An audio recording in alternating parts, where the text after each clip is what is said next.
I am delighted to welcome you to Medicine Grand Rounds today, October the 26th, the last one before Halloween. We are going to hear a combination talk today about really an important new change that is, I think, affecting all of us in medicine, which is the implementation of high sensitivity troponin at Emory and Grady, a model for collaboration between laboratory and clinical medicine. We will have three speakers today, really representing different areas of this. And I'm really excited about the combination. And so I will introduce the three. They will switch off between themselves throughout the presentation. And so, but you can tell who's speaking by their name. So first will be Dr. Janetta Bryksin, who's an assistant professor of pathology and laboratory medicine and a clinical chemist here at Emory. She serves as the Director of Clinical Chemistry and Toxicology at the Core and Special Chemistry Labs, as well as lab support services at UH. In this role, she directs one of the busiest hospital laboratories in the US with a test volume of more than 5 million per year. She works closely with scientific liaisons of in vitro diagnostics companies to help translate best practices developed and established at Emory to other laboratories across the US. Dr. Bryksin is a scientific advisor at Eliad, a translational research laboratory at Emory, as well as a member of multiple committees at the institutional, regional, and national levels. This year, she received an Outstanding Instructor of the Year award at Medical Laboratory Scientist Program at Emory Healthcare. We will also hear from Dr. Michael McDaniel, who's an Associate Professor of Medicine in the Division of Cardiology and serves as the Director of the Cardiac Catheterization Lab at Grady. One of his chief clinical interests is the diagnosis and treatment of patients with acute coronary syndromes, and he's helped champion standardization in this area both at Emory and at Grady. He gives regular talks on ACS to the medical students, residents, and cardiology fellows, as well as at regional and national conferences.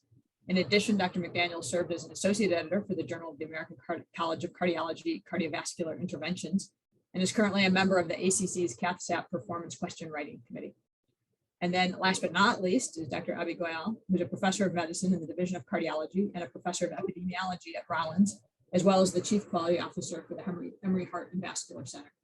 With his team, he's developed and implemented a standard for diagnosing and documenting the types of myocardial infarction and non-ischemic myocardial injury for frontline providers at Emory. This standard has been disseminated and adapted by clinicians, CDI specialists, and coders across the US, as well as by the American Heart Association and the American College of Cardiology. Dr. Goyal serves as an ad hoc advisor to the National Center for Health Statistics as it pertains to documentation and coding of acute MI and non-ischemic myocardial injury. An active clinical investigator, Dr. Goyal has over 100 publications, particularly related to ACS, diabetes, and heart disease, cardiovascular clinical trials, and health services and outcomes research. And I think I'm handing it over to you, Dr. Goyal, first. So yeah, actually, Janetta, if you want to pull the slides up, I apologize for the slide. I'll just do the, or I can, great, go to slide presentation mode. Thank you very much, Dr. Armstrong, for that very kind introduction. We're excited to be here. Can advance one slide, Janetta? I'll hand it to you here then shortly. I'll just introduce a case and then go over the outline for the talk before Janetta goes through the laboratory section of the talk. And I'll just mention the case here and we'll come back to it at the end. But this is an actual patient who presented to the emergency room at Emory St. Joseph's Hospital, a 46-year-old woman with a family history of early CAD, but no cardiovascular factors herself. And she developed chest burning associated with nausea and vomiting while she was watching television. It concerned her enough to call 911. She came into the ED. The ECG was very nonspecific. It showed nonspecific T-wave abnormalities, nothing that was specific for ischemia. And the high sensitivity troponin I values came back at 3 values were obtained, 0 hours at baseline, and then around 1 hour and 3 hours with values of 24 nanograms per liter, followed by 35 and 31 nanograms per liter. So as we go through the case, we'll have enough knowledge to dissect this then after the talk and come back to the case and discuss how this was handled. Next slide, please, Janetta. And so for the outline, Dr. Bryksin will kick us off discussing the differences between high sensitivity troponin and standard troponin. And then I will get into myocardial injury versus myocardial infarction and the distinction in those terms. And then Dr. McDaniel will talk about the next 2 points, the European Society of Cardiology 2020 and STEMI guidelines for the use of HS troponin, since the Europeans are far ahead of the American guidelines in this regard. And he'll also discuss data regarding whether HS troponin compared with standard troponin improves outcomes, hard outcomes, as well as resource utilization. And then finally, it'll be handed back to me to discuss the actual protocols that we developed and were implemented. And with that, I'll hand it over to Dr. Bryksin.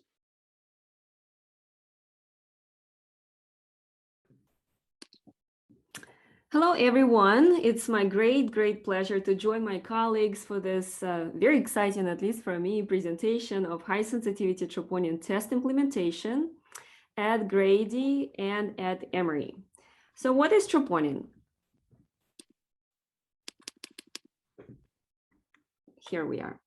Troponin is, well, it's one of the biomarkers for detection of AMI.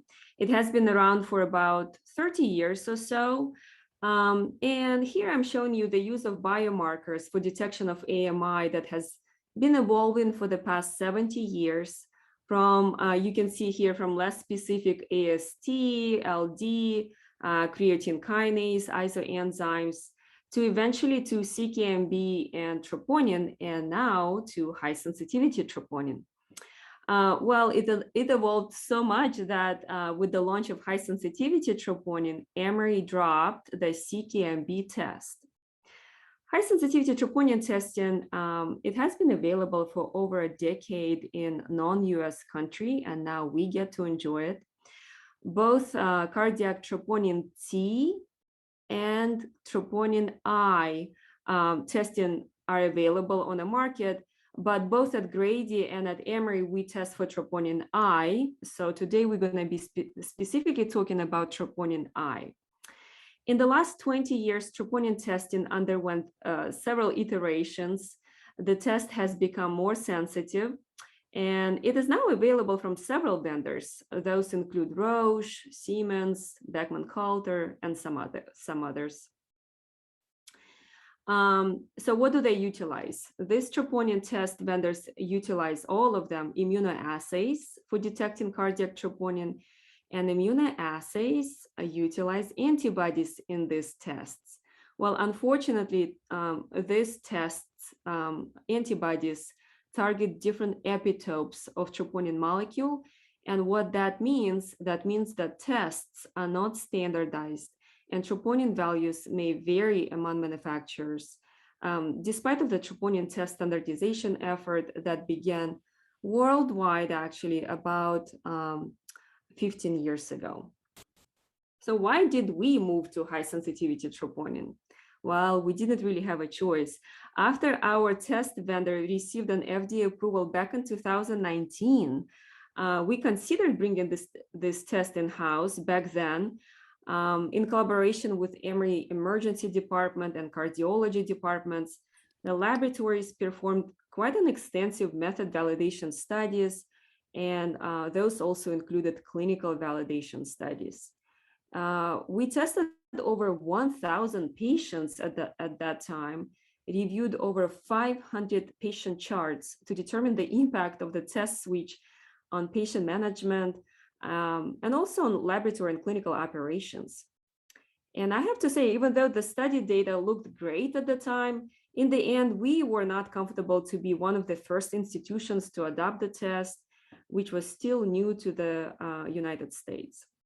At Emory, we have two vendors, Beckman Coulter and Siemens. And earlier this summer, Siemens announced that they would no longer support the conventional troponin test in October of 2021, this month. And Beckman announced that they will sunset the current test in June of next year. So the decision was made to implement the high sensitivity troponin test system-wide on the same day, and also include Grady. before October of this year. So we went live on September 22nd. How big of a deal is troponin testing anyways? Well, from the lab perspective, huge. About 7% of all emergency department arrivals are those with chest pain. And per year, just between the 4 hospitals, the data here is shown for EUH, EUHM, St. Joseph's, and Johns Creek hospitals, we see over 150,000 tests ordered. And for high test volume laboratories like EUH, EUHM, St. Joseph's Hospital, that translates to about 100 tests per day. And over half of them come from emergency department. What does it mean, high sensitivity? Anyways, everybody here, high sensitivity, what does it mean?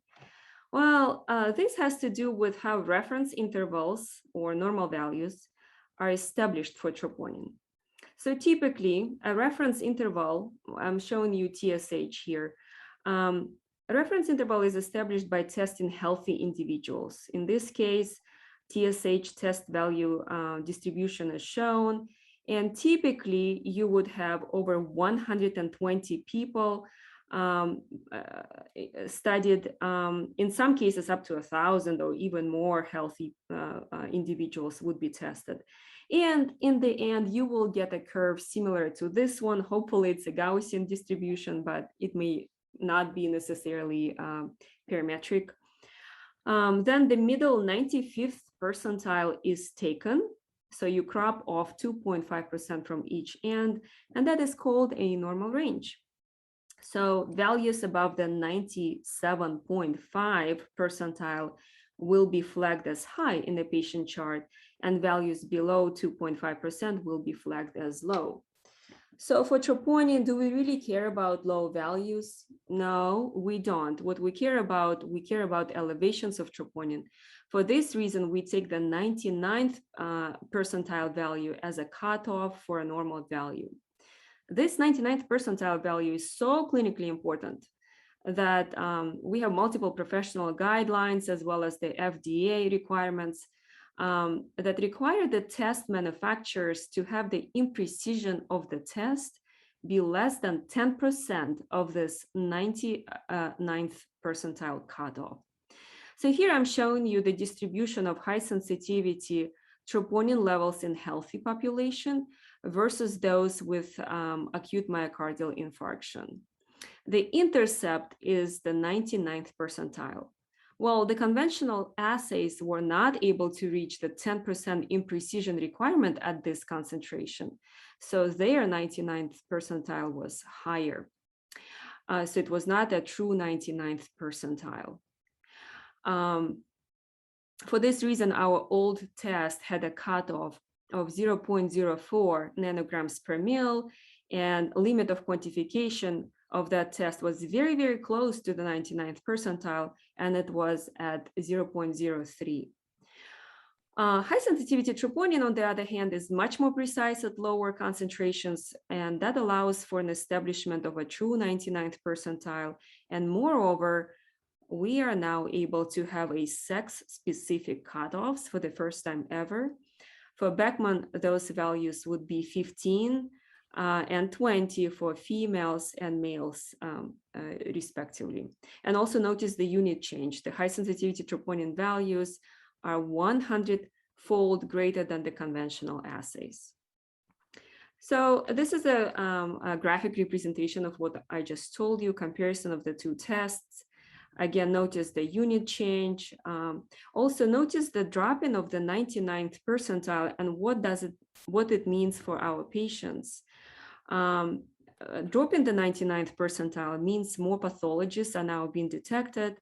And very importantly, there is now a subset of patients right here between the two lines right here, which was considered and treated as normal or likely normal, that will now fall into the pathological group. So for every single FDA approved test, each and every single clinical laboratory in the United States must perform verification studies And those studies are to verify the claims of the test manufacturer. So for troponin, this meant the following. So every laboratory at Emory and Grady did these experiments. Accuracy, so do the measurements meet the target values? Precision, we now know it must be less than 10%. Analytical measurement range within which the test is accurate and precise. In our case, it's from 3 to 25,000 nanograms per liters. Verification of reference interval was done by chart reviews. Carryover study. So this one addresses the cross-contamination issue, potential issue between a sample with very high troponin value and a negative or low sample. And finally, method comparison studies. So first, we compared the conventional assay to the high sensitivity troponin, and you can see that with R value of almost 1, 0.99, and a slope of almost 1 and no bias, we saw an excellent correlation between the two tests. So what does it mean for you guys? So, well, that means that in the transition and adaptation period, if you will, the values from the new test could be divided by 1,000 and thought of as a conventional test results. We then compared different hospital labs within the Emory system to each other. We were quite pleased to see an excellent concordance of the results when the same test manufacturer was utilized, like Beckman at EUH and EUHM, which I'm showing here. So excellent correlation. Well, unfortunately, but actually not that surprisingly, the Beckman test did not correlate very well with the Siemens test at the Decatur operating unit. And even though there is a clear positive bias for the Siemens test, and unfortunately, the correlation coefficient was quite low of 0.7, and that does not allow us to use a simple multiplier to convert the test results from one vendor to another vendor. So this is an established test performance in a laboratory when everything is working perfectly, both in a lab and both with the sample collection and integrity. But unfortunately, most lab errors happen during the pre-analytical step before the sample arrives to the laboratory. Some of these pre-analytical errors in troponin testing are listed here. They include incorrect sample type, hemolyzed samples, old samples, test utilization, and the ordering pattern.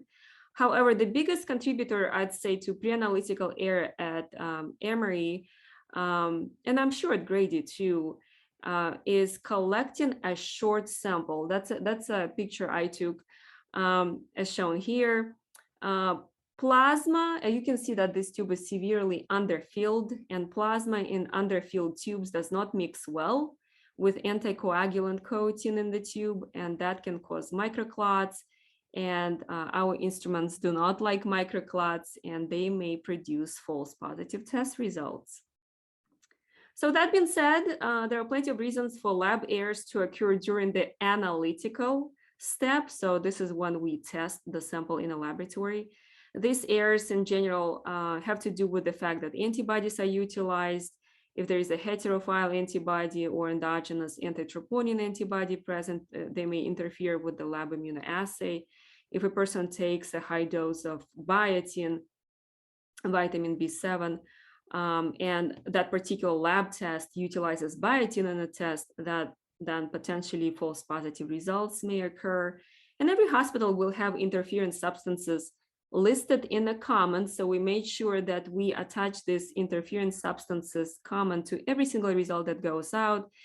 You have it at your hands anytime you wish to look at them. So you don't have to figure out what test is being utilized at what hospital, okay? So a few years ago, we did a study at 4 hospitals, Midtown, EUH, St. Joseph's, and Johns Creek. And back then, we established for Beckman assay a false positivity rate, so above the 99th percentile, was a whooping 1%. So that means one test per day or so was released as false positive at high volume laboratories. In the literature, these are called troponin flyers, and actually no vendor is safe from them. And to remedy this situation, we developed a rather elaborate, but I have to say quite an effective strategy, which involves duplicate testing of every sample and also utilization of laboratory information system software. This is how it looks like. It's a simplified model for you. When a sample gets to the laboratory, it gets tested twice simultaneously in duplicate. If both results are less than 99th percentile, basically negative, then the test results are released. If the two positive results are within 30% of each other, they are also released. If, however, there are discrepant results detected, or if there was one positive and another negative test result, then we pour off the plasma, we respin that sample at a higher G-force centrifuge, and we repeat the testing. So this approach has virtually eliminated the false positive troponin results. I'm actually quite proud of this. We were the first laboratory in the United States adopting this protocol system-wide. And this work was presented at a lot of regional and national meetings. And I now see variations of this protocol implemented in a lot of laboratories in the US.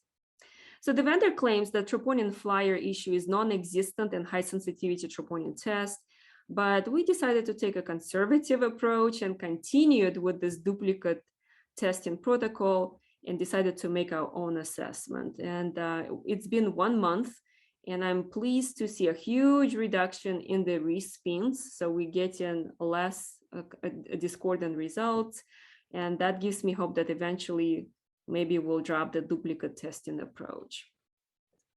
All right, so in addition to all this elaborate testing, the lab will now perform a dilution for every value above 25,000 in order not to compromise the turnaround time. However, for you guys, we will report out the initial test result as greater than 25,000.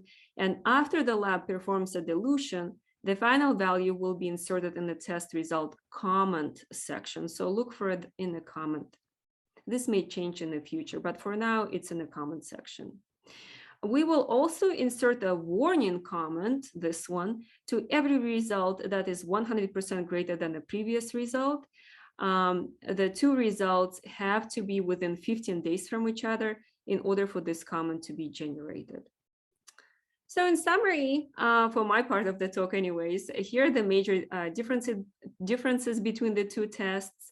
Like I said, 99th percentile has dropped from 0.04 nanograms per ml to 15 and 20 in females and males accordingly.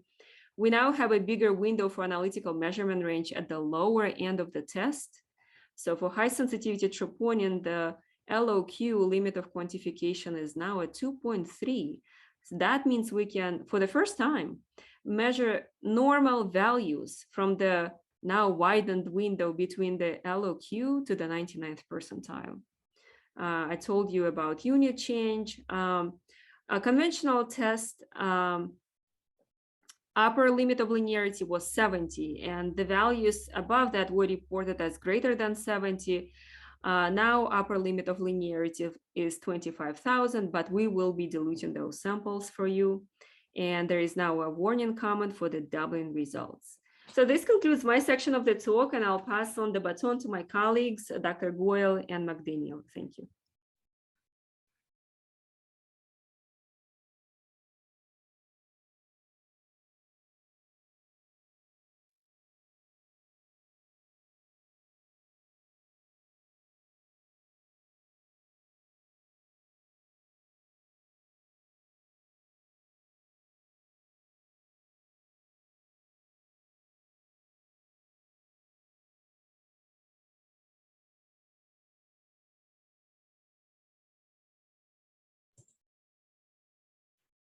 Looks perfect. If you're talking, though, you're on mute.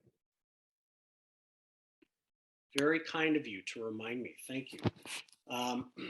All three of us were heavily engaged, actually drove the implementation at Emory Healthcare in Grady.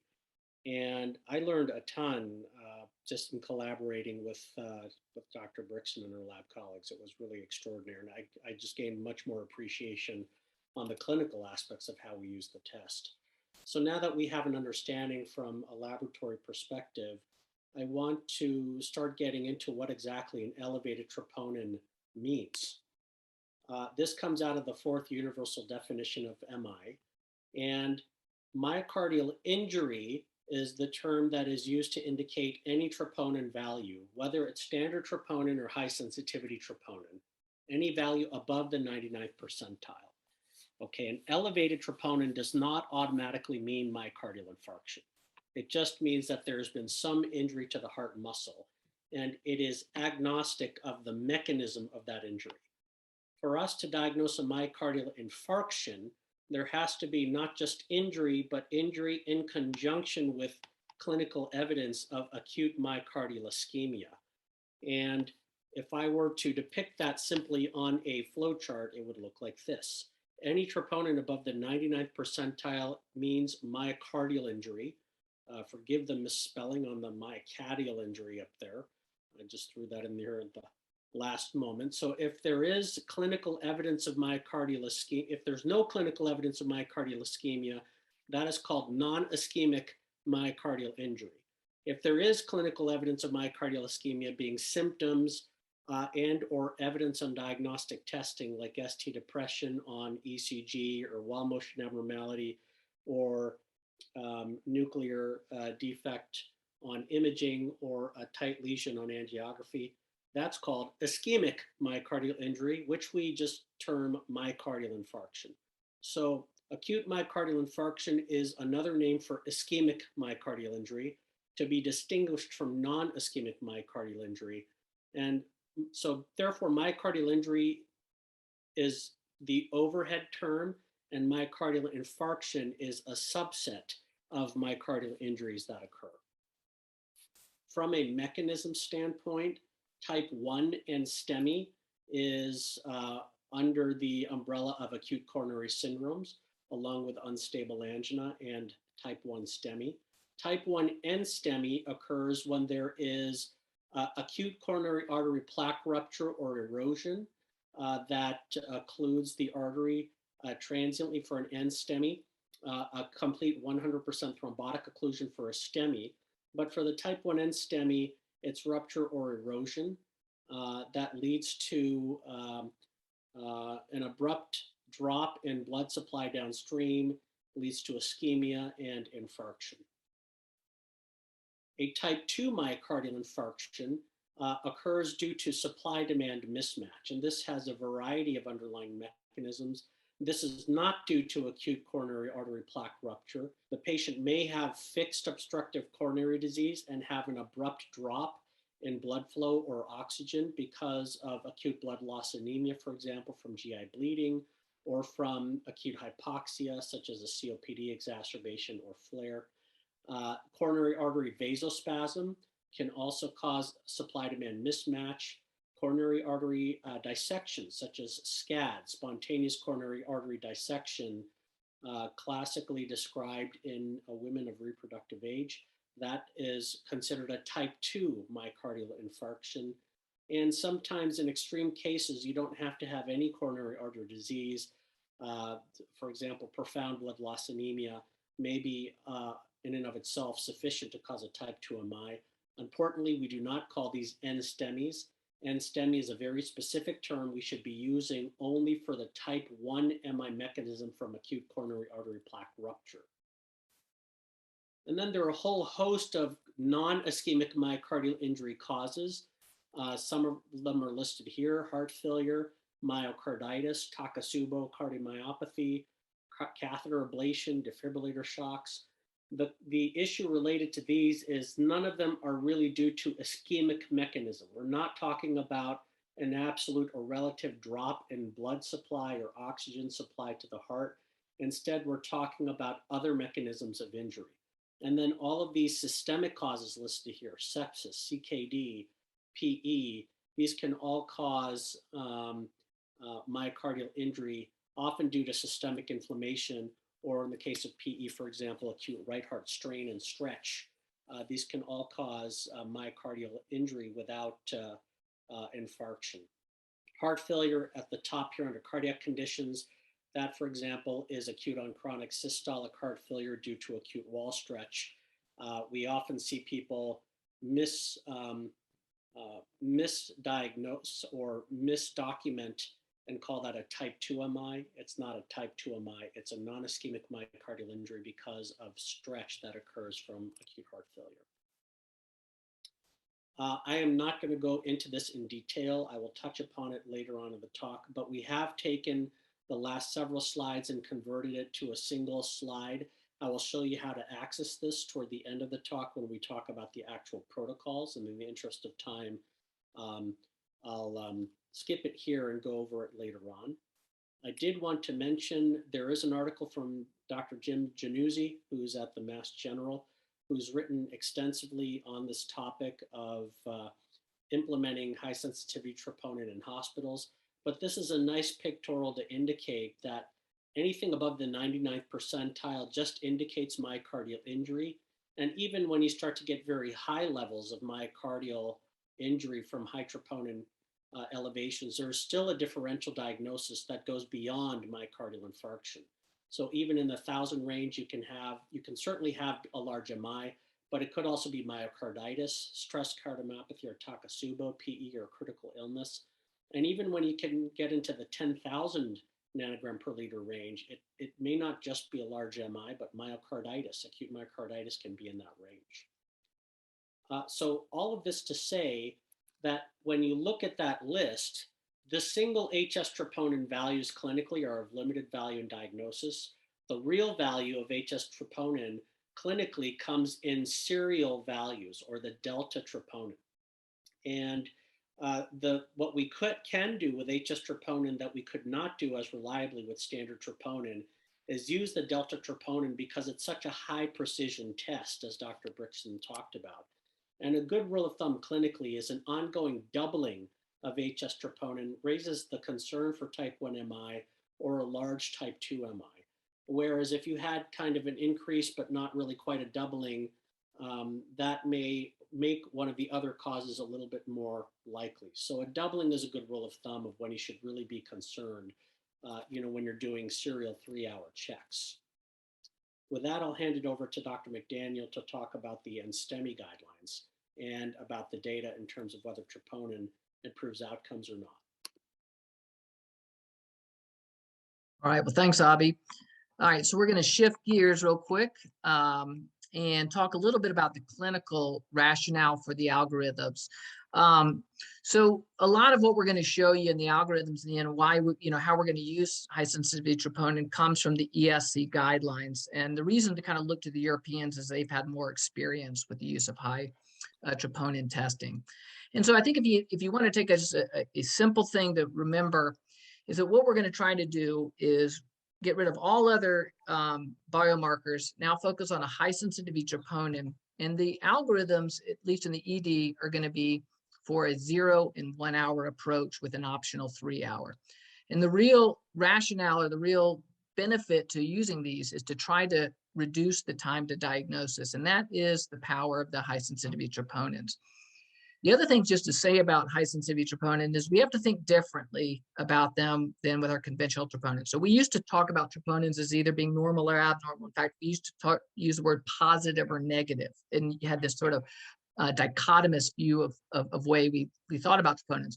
But we have a lot more variables now with high sensitivity troponin, and we're moving away from diagnosis and moving also into risk assessment. So the high sensitivity troponin algorithms endorsed by the European cardiology is to use a 0-1 hour approach and to try to find a group that is not necessarily normal, but low risk or rule out. And this is defined by convention as having a greater than 99% negative predictive value for 30-day MACE. And so these are the patients that not have normal troponins, but very low. Is what Dr. Bryksin was talking about being down near those limits of quantification. If you're down in that really low level and it doesn't change much over 1 hour, that is essentially a very low risk patient that has a very low risk for 90-day or 30-day events and can be discharged without any further cardiac testing. On the opposite end of the spectrum is our goal is to find those that are at high risk. And high risk is not the same as abnormal or not even necessarily the same as high. These are patients that have higher risk for MACE, defined as a greater than 70% positive predictive value for MACE. So these would be the patients that have high baseline or high changes over time. And then everyone else would be in the intermediate range in between, and we'll talk a little bit more about this. So the big concepts is we have to move away from normal, abnormal, and think sometimes about baseline, low, and as those that are really down near the level of quantification. And then think on the opposite end of high is not necessarily abnormal, but is higher risk for major adverse events. So it is complicated, and I wanted, when we walk you through the algorithms, we want you to kind of know some of the things that make it complicated, but we're going to try to distill it and make it as easy as possible at the end. One of the things Janetta brought up is that one of the things that makes this complicated is that different vendors have different assays, and the different assays have different values for what are considered normal, abnormal, low, high. So you need to know which hospitals are using which tests. So the main takeaway is you can't just compare tests as patients move from different hospital systems to different hospital systems unless you know what the assay they are that's using.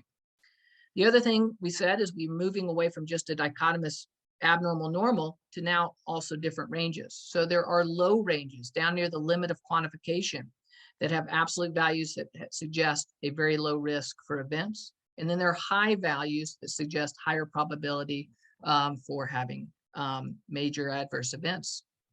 And now, not only do we have absolute values for these ranges, but we also now have a delta over time. One of the things about high sensitivity troponin that's so important is that it's precision, that we're able to now measure very specific deltas between a time period. So we now have 1 hour changes over time that put you into a low risk or a high risk camp. And then just to complicate it further, your delta values depend upon your sampling time. So there are slightly different values for what are considered low or high based on your sampling period of 0 to 1 or a 0 to 2 hour time period. And we're going to show you this as we go through at the end. So to summarize it, we used to say abnormal or normal, positive or negative. Now we have low values that are near the limits of quantification. These are different than being normal. We now have 99th percentile abnormals for men that are different from women. These abnormal values are different than high values, which have higher predictive value for MACE. And then we also have 1 and 2 hour deltas that put you into low and high. So there's a lot more variables, a lot more to look at. We're going to try to make it as easy as possible, but it is complicated, and we just wanted to show you some of the nuances. I think one of the other big things that we have to know in the Emory system is that the cab operating unit has a different assay, and so we do need to be cautious as we see patients transferred between the, for example, Emory Decatur and Emory main campus, because they use different assays. They will have different values for high and low. Some things that are low in one system could actually be high in another system. So we have to be cautious and not misinterpret. So what is the value of doing this? Why are we going through this? And I want to focus on a couple things: ED throughput, resource utilization in the hospital, and then the adverse events to patients. So ED throughput. This is the big reason. This is the big value to high sensitivity troponin.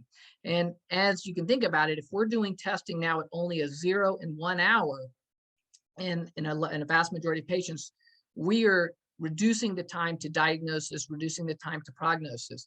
And that's the real value to this. And what can be done in patients who present to the ED with chest pain is that using this approach, you can get about 60% of your population ruled out within 1 hour of lab draws and leading to about 70% of your population being discharged without any further cardiac testing or further workup in the hospital.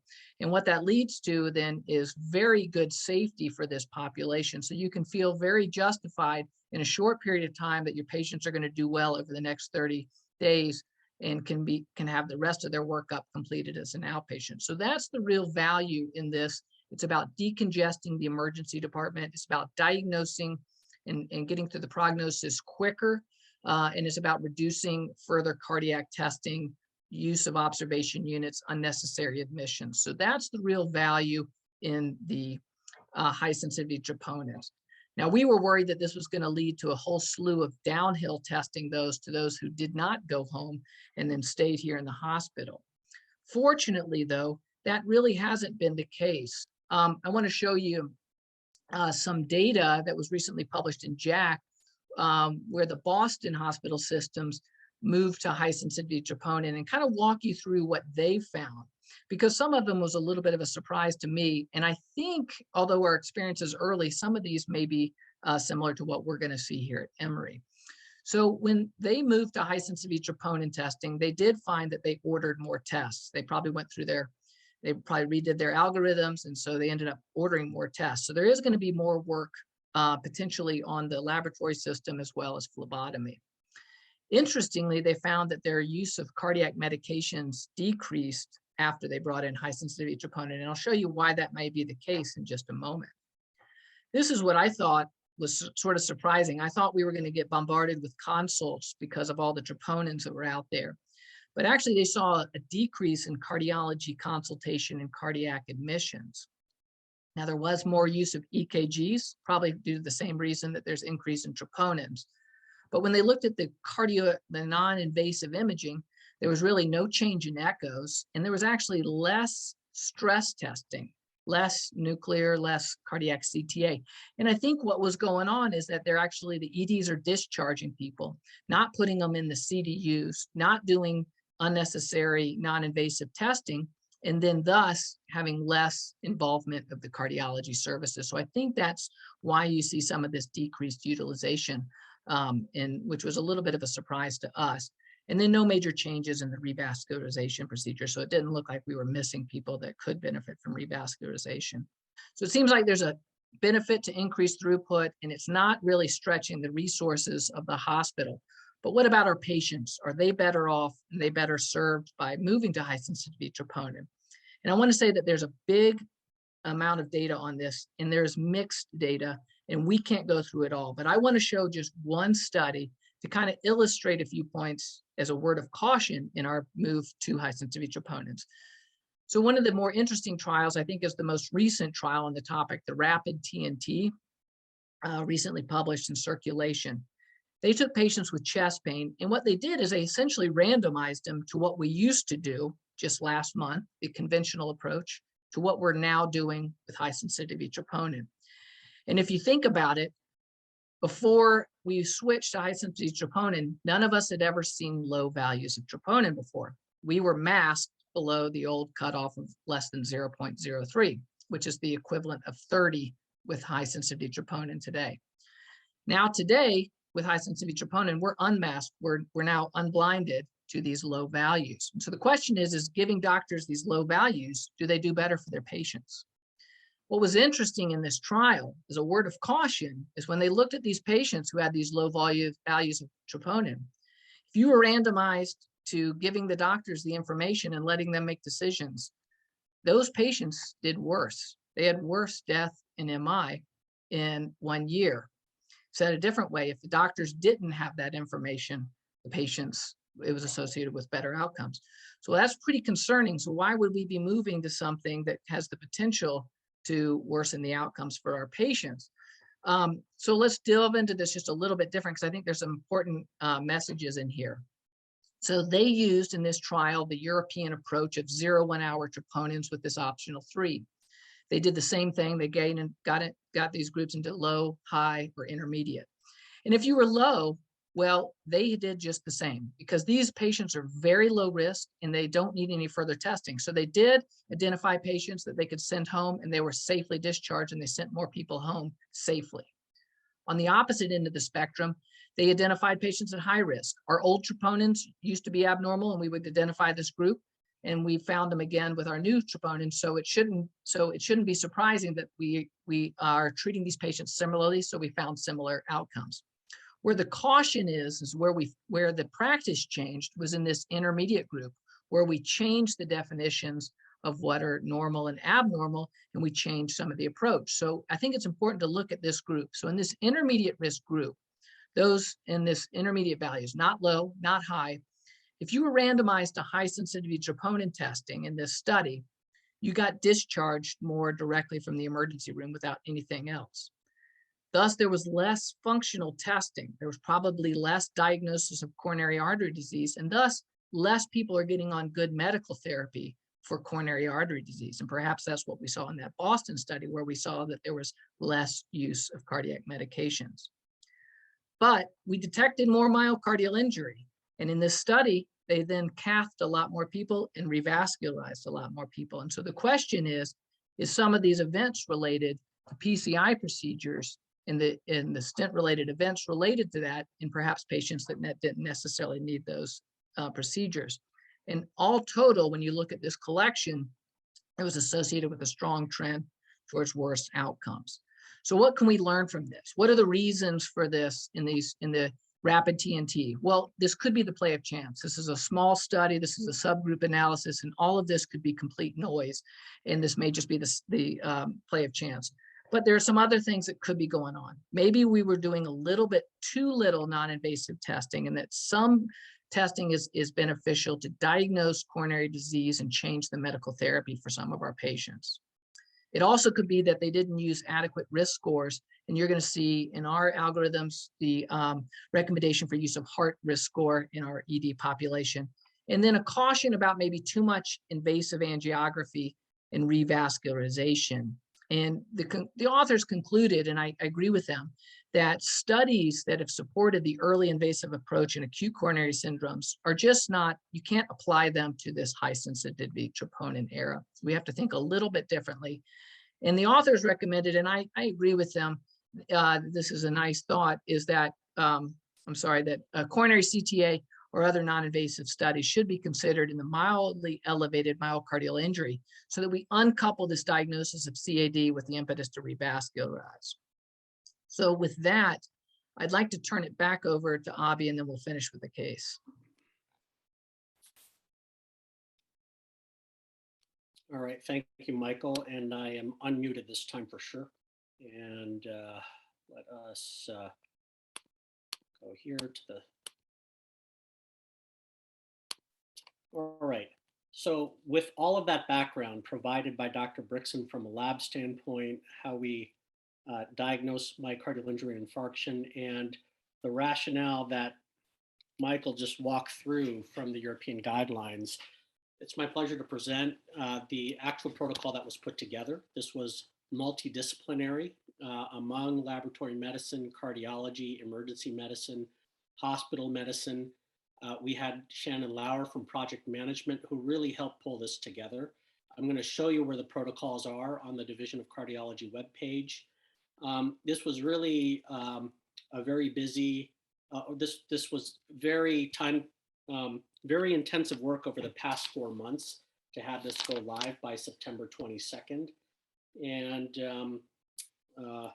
I want to show you now, I'm going to stop sharing the slide for a second so I can actually show you how to access them for those clinicians on the call. I'm going to share my screen again. And can you see my browser here? Can I have a yes?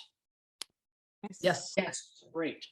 So if you're in Google, all right, you can just go to the top, and if you put Emory cardiology, all right, you can then go here. The first link below sort of the Emory Healthcare advertisements is Division of Cardiology, Emory School of Medicine. All right. If you click on that link, you have here our Division of Cardiology webpage. There's Dr. Taylor, our section chief.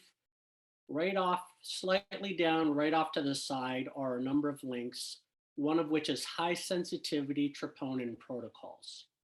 All right. If you click on that link, this is a wealth of information regarding the protocols that we implemented at Emory Healthcare and Grady. And okay, so we have, and for those who have their phones handy with a scanner and a QR code, you can test this in a moment. But I just want to orient you. We have a 10-minute video on walking you through the protocols that we just showed. We also have a 1-hour grand rounds presentation that's more cardiology intensive.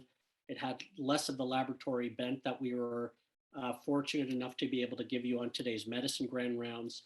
And then we have links to each of the 4 entities for which there are separate troponin protocols. Grady, EUH, and Midtown. These are actually the same protocols because they use the same analyzer, but we separated them for ease of identification.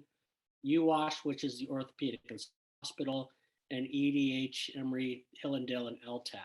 If you want to go ahead and use your phone right now to scan the particular QR code, the EUH is also good for Midtown, St. Joseph's, and Johns Creek.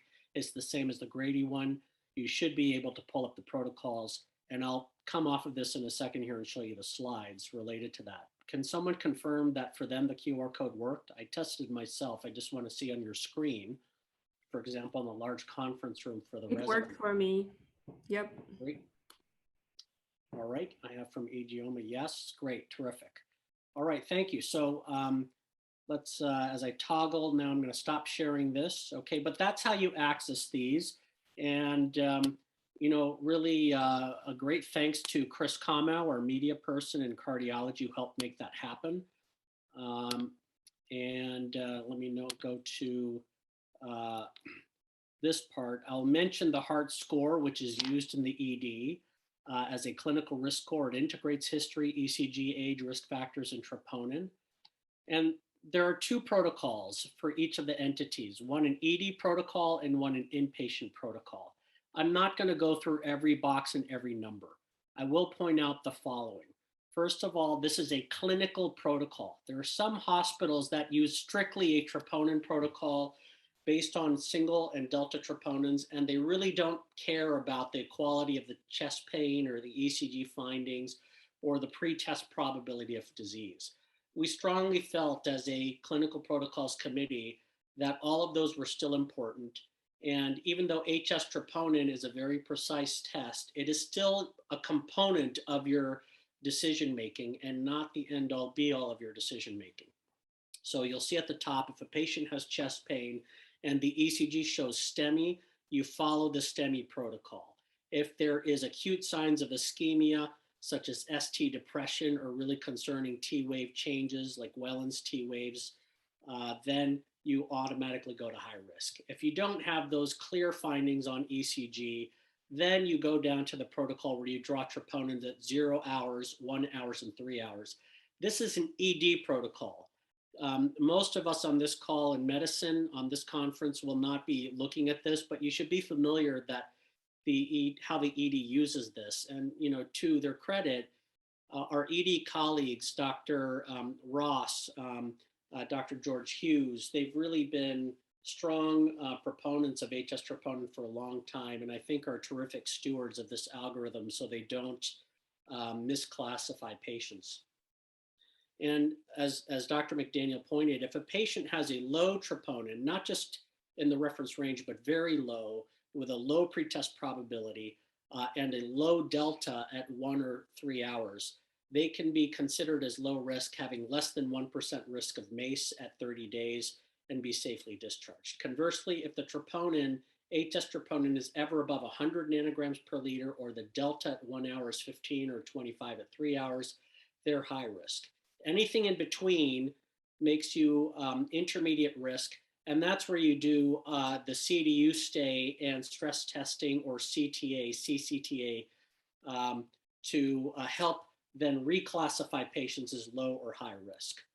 This is the inpatient protocol. It looks different, but has very similar concept in that it is a clinical protocol. Up top, if you have chest pain that may sound ischemic, and the ECG meets STEMI criteria, then the clinical teams will follow the inpatient STEMI protocol. At most of the hospitals, that's to call a code MET, and the code MET team will do an ECG for chest pain and activate if needed. If conversely, there's no ischemia if the chest pain really doesn't sound ischemic and the ECG shows no ischemia, we encourage you to not even order troponin because it's likely not going to be an MI. You can still get stress tests and work up ischemia if you need to, but it's, this is a guideline. If you feel like troponin's warranted, you order it, but we are also giving permission to not check it is what this indicates. And then you can get troponins if either one of these is the case, you have chest pain or concerning ECG, you can get the troponin at 0.3 hours. If your values are both below the reference range, 15 in women, 20 in men, then that's considered ischemia without injury. If at any time it's above the reference range, that's myocardial injury above the 99th percentile. And then as I pointed out previously, you have to classify whether it's non-ischemic injury, type 2 MI, or type 1 in STEMI. This I briefly showed before. This is another like 10 or 15-minute talk in and of itself. For those residents and clinicians on the call, if you access the cardiology website, you can access a less than 10-minute YouTube video that walks you through this in great detail. Okay, with that, our final conclusions. Men and women have different cutoffs for HS troponin. Different hospitals will have different cutoffs. The ED protocol uses a 0 and 1 hour with an optional 3-hour troponin. The inpatient protocol is not at 1 hour, it's 0.3 with an optional 6-hour. And the goal here is to actually diagnose, whereas in the ED, we're just trying to risk stratify. Injury does not equal myocardial infarction. Myocardial infarction is only a small subset of myocardial injury. And then once you determine that there is ischemic myocardial injury or myocardial infarction, then you have to classify it as type 1 in STEMI or type 2 MI. And HS troponin may improve ED throughput. It may not impact MACE. And the verdict, at least at Emory, is still out on downstream testing, but the early data from other hospitals is promising. With that, let me kick it. I'll advance the slides here, but I'll turn it over to Mike, to Dr. McDaniel to talk about the case. I'll remind you it was a 46-year-old woman, family history of early CAD with these troponins. Mike, do you want to take it from here? Certainly, I think we're at the top of the hour, so I'll just briefly say that the benefits of the high sensitivity troponin in a case like this is detecting injury in a patient who might have been sent home for a diagnosis of gastritis or another GI diagnosis. But this injury was not in a high enough range that we need to necessarily go straight to a cath, as we talked about. So next slide. So this patient got a coronary CTA. It's a great test for a lot of our patients. It did identify a significant stenosis in the LAD, and the patient underwent angiography, and there was identified a severe lesion in the LAD, and the patient got PCI and a stent. So I think a nice example of where high sensitivity troponin testing can be used to identify injury that we would not necessarily have seen before and help us push us in the right differential, but not necessarily does every patient with myocardial injury need to go straight to the cath lab. So I think we're at the top of the hour. Are there any questions briefly? We recognize people may need to run, but happy to stay on for a few minutes to entertain questions from any individuals or groups. Thank you. That was a striking case and a fantastic presentation. If anybody has questions, we can stick around for a couple minutes in the chat, throw them in the chat, but we are past time, so I suspect that folks need to drop off. So I think we will probably go ahead and close out. But thank you guys so much, all three of you. This really was terrific, and was something I was definitely knew was coming, but didn't understand at all. And so you enlightened me quite a lot. Thank you. Right. Sorry we couldn't take questions. It just time got. It's okay. You left us with lots of resources, which I also appreciate. All right. Excellent. Thanks, everybody. Thanks. Ooh.